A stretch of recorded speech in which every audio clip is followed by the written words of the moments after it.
Crikey, my name's Steve Whirlwind and I am a human conservationist. Today I will be talking about two endangered species, the Yakuza and the Mafia. These criminal organizations were once feared in the eyes of many, but are nearly non-existent in today's society. Let's jump right into who they are. Let's start with the Yakuza in Japan.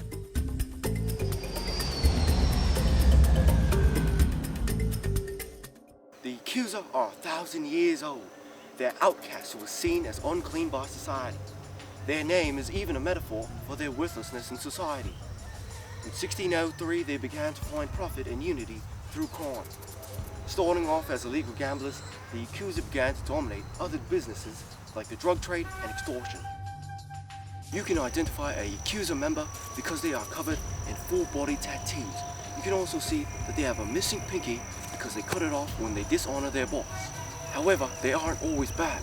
The Yakuza follow a code that forbids them from allowing others to suffer.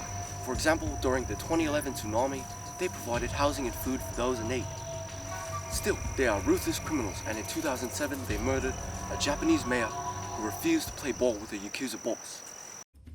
But are they as ruthless as the Mafia?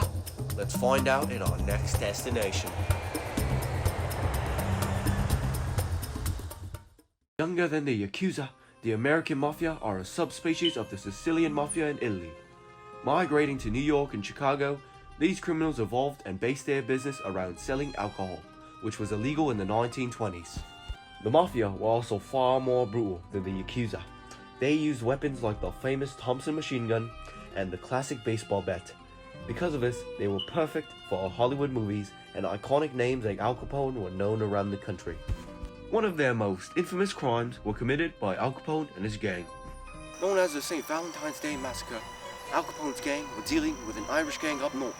Capone's men, dressed up in police uniforms, lined up 7 of the Irishmen against the wall and let loose, putting a few hundred bullets in each of them.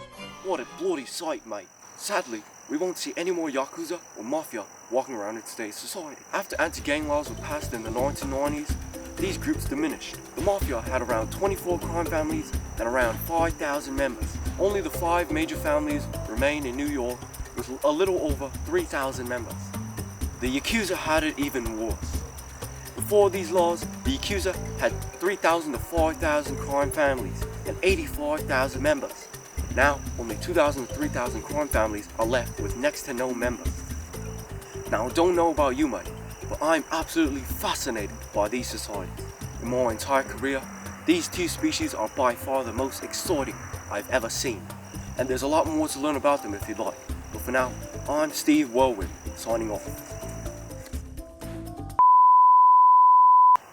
If there's one thing that I, Steve Whirlwind, would want to be remembered for, is be remembered for passion and enthusiasm. Conservation is my job, my life, my whole persona.